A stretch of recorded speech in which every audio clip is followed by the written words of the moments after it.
in the quiet suburban neighborhood of Maplewood, where rows of identical houses stood in perfect symmetry. There was one residence that always seemed to cast a foreboding shadow over the otherwise peaceful street.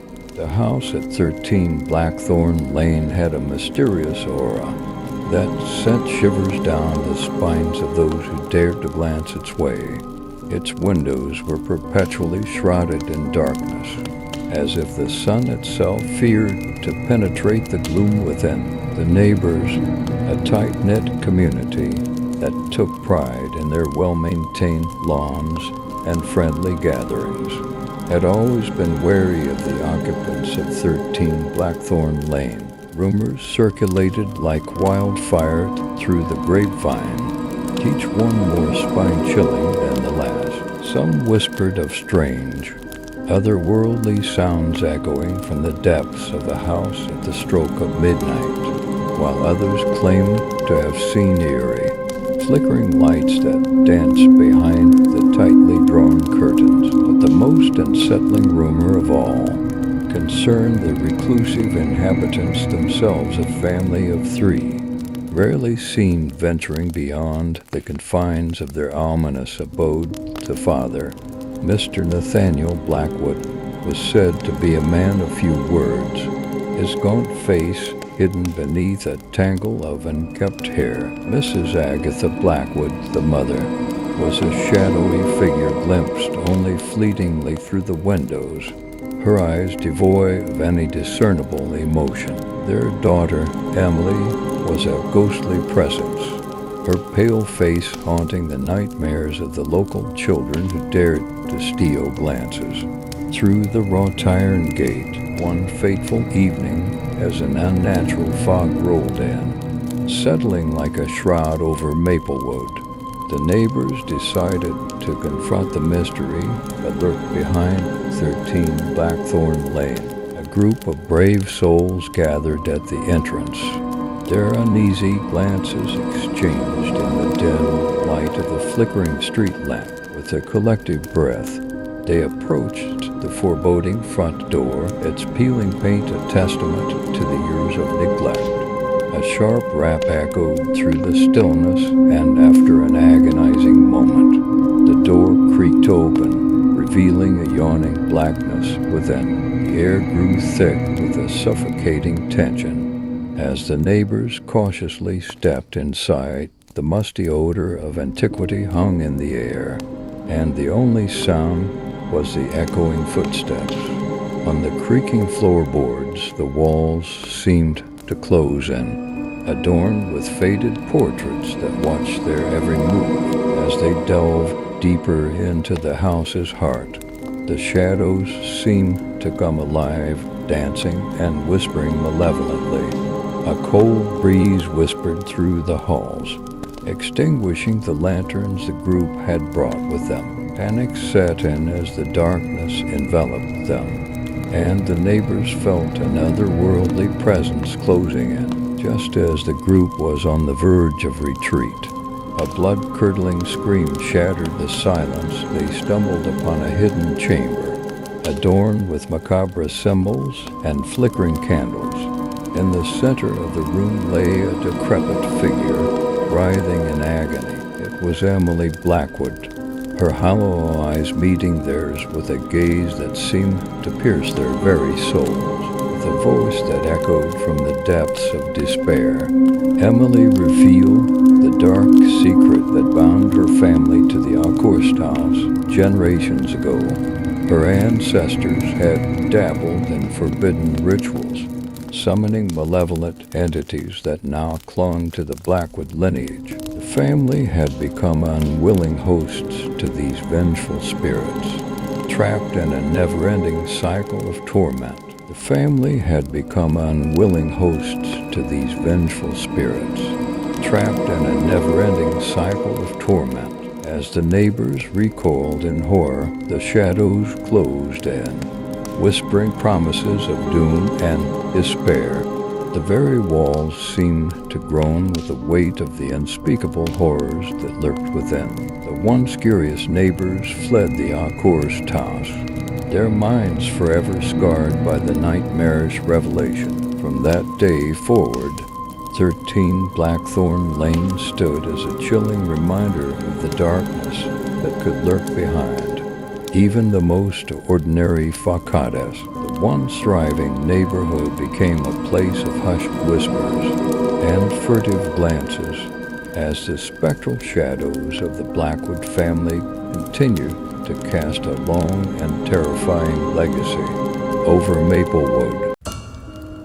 In the small, tight-knit town of Ravenswood, where everyone knew everyone else's business, a new resident arrived, shrouded in an aura of mystery. The house at the end of Willow Street had long stood empty, but now its windows were illuminated by an eerie blue glow, casting an otherworldly ambience over the entire neighborhood.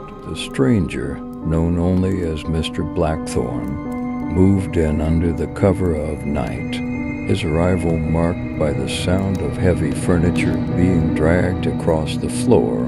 His silhouette, tall and gaunt, could be glimpsed through the thin curtains that failed to conceal the dim glow emanating from within. Ravenswood, once a haven of familiarity, now buzzed with hushed whispers and uneasy glances. Mr. Blackthorn's arrival coincided with an abrupt change in the weather. Dark clouds gathered overhead, obscuring the sun, and an unnatural chill crept through the air. Ravenswood, once bathed in the warmth of community, now lay under the oppressive weight of an unseen force. Tales of Mr. Blackthorn's peculiarities spread like wildfire.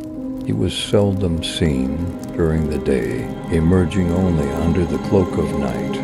Locals reported strange noises emanating from his house, whispers that seemed to beckon the curious and disturb the sleep of the wary. Children, once carefree and boisterous, now avoided the vicinity of Mr. Blackthorn's residence.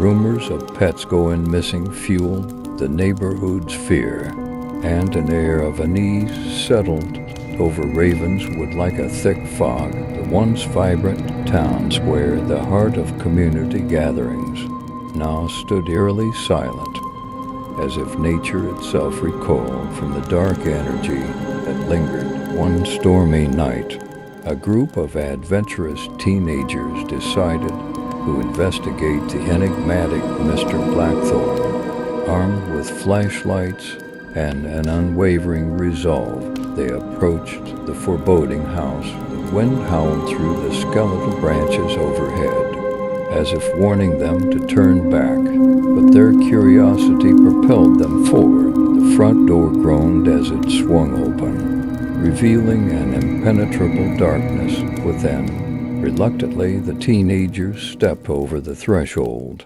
their flashlights cutting through the obsidian void like feeble beacons. The air inside was heavy, pregnant with a sense of impending dread. As they explored the dimly lit corridors, they stumbled upon a room shrouded in darkness, its entrance framed by an ornate, creaking door.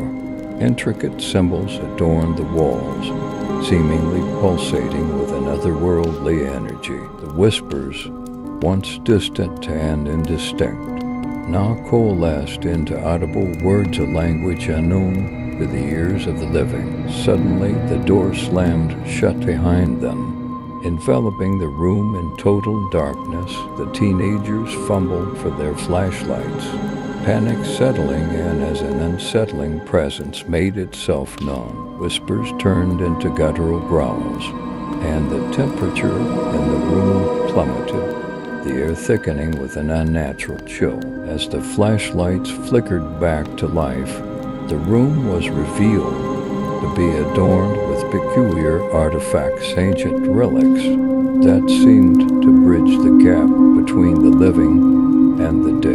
In the center of the room stood Mr. Blackthorn, his silhouette now more menacing than ever. His eyes glowed with an unholy light, and a malevolent grin stretched across his face with a voice that seemed to echo from the depths of the netherworld. Mr. Blackthorn spoke of a pact forged with entities beyond the veil of pact that granted him dominion over the energies that bound the realms together. The room pulsated with an otherworldly force, and the teenagers, paralyzed with fear, realized they were mere pawns in a cosmic game they could not comprehend. Just as the room reached the zenith of its supernatural intensity, the door creaked open, revealing the stormy night beyond. The teenagers, propelled by an instinctual survival urge, fled from the house, their minds haunted by the horrors they had witnessed. From that night onward, Ravenswood was forever changed. The town square, once a hub of community life, now stood abandoned, its charm replaced by an air of desolation. The once friendly neighbors, bound by the fabric of camaraderie, now exchanged wary glances.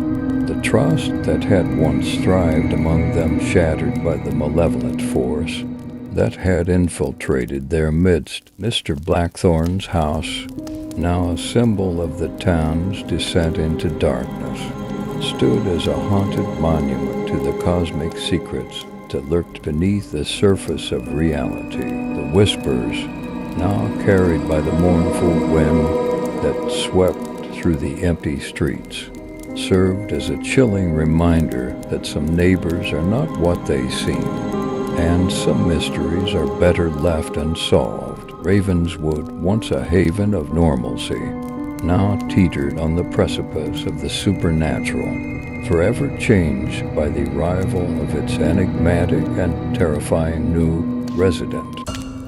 In the outskirts of a small, isolated town, nestled between dense woods and forgotten trails, stood a dilapidated house with a history shrouded in mystery. Townsfolk spoke in hushed whispers about the peculiar occupant of the house, a reclusive figure who had moved in under the cover of night, as if trying to escape the scrutiny of prying eyes. The stranger's name was Elias Blackthorn, a name that carried with it an air of ancient malevolence. His arrival coincided with an unsettling change in the atmosphere of the once close-knit community. The air became thick with an otherworldly tension, and the once vibrant flora surrounding the house withered as if recoiling from an unseen force. Elias was seldom seen during daylight hours, and when he did emerge, it was under the cloak of twilight, his tall, shadowy figure casting long, ominous silhouettes on the uneven ground. The townsfolk couldn't quite put their finger on what made Elias so unsettling, but his piercing gaze seemed to penetrate the very soul, leaving an indelible mark of unease on those who dared to make eye contact. Rumors began to circulate about strange happenings in the vicinity of Elias's dwelling, whispers of eerie lights flickering in the windows during the darkest hours of the night, and the distant sound of ethereal chanting that sent shivers down the spines of those who overheard it. Pets went missing, their disappearances coinciding with Elias's nocturnal wanderings, and strange symbols appeared on the trees surrounding his property. One fateful evening, curiosity overcame a courageous group of local teenagers, armed with flashlights and fueled by the bravado of youth. They approached Elias's house, determined to unravel the enigma that surrounded their mysterious neighbor. The interior of the house was a labyrinth of winding corridors and dimly lit rooms filled with curious artifacts that seemed to pulse with an unnatural energy. Strange symbols adorned the walls, etched in a substance that seemed to glow faintly in the darkness. The air hung heavy, with an acrid scent, a mixture of dampness and decay that clung to their every breath. As the group delved deeper into the heart of the house, the temperature dropped precipitously and an ominous silence enveloped them. The only sound that punctuated the stillness was the echoing footsteps of the intruders, each step reverberating through the desolate halls like a harbinger of impending doom. Suddenly, they stumbled upon a chamber bathed in an eerie blue light, its source emanating from a mesmerizing, otherworldly portal that seemed to distort reality itself. A haunting melody echoed through the room, captivating the senses and beckoning the intruders closer. Unearthly whispers filled their minds, promising secrets beyond the veil of existence. Mesmerized by the portal's allure, the group felt an unseen force pulling at their very souls, tempting them to cross the threshold into the unknown. Just as they teetered on the edge of surrendering to the eldritch power, a guttural voice resonated through the chamber, a voice that could only belong to Elias Blackthorne. "You trespass upon realms unknown, fools," he intoned, his form materializing from the shadows, eyes gleaming with an otherworldly malevolence. Elias revealed the true nature of his arcane pursuits. The portal, a gateway to dimensions beyond comprehension, held the key to unspeakable power. A desperate struggle ensued as Elias sought to harness the life force of the intruders. To fuel the dark energies within the portal, the chamber pulsated with eldritch power, and the air crackled with malevolent intent. The group fought against the invisible tendrils that sought to ensnare them, their desperate cries echoing through the chamber. In a burst of blinding light, the portal collapsed upon itself, swallowing Elias and the arcane energies that bound him. The chamber, once alive with supernatural forces, fell into an unsettling stillness. The teenagers, battered and shaken, stumbled out of the house, their minds haunted by the horrors they had witnessed. From that night forward, Elias Blackthorne and his accursed house vanished from the town's memory. The once isolated community slowly began to recover, but the scars of that harrowing experience lingered. The house, now an abandoned relic, stood as a testament to the terrifying consequences of meddling with forces beyond human comprehension. The townsfolk, forever changed by the nightmarish encounter, avoided the outskirts where Elias's house had once loomed. Yet in the dead of night, some claimed to hear distant echoes of the ethereal chanting and see faint, ghostly lights flickering in the darkness. The town, though liberated from Elias's malevolent influence, could never escape the chilling specter of the strange neighbor who had delved too deep into the realms of the supernatural.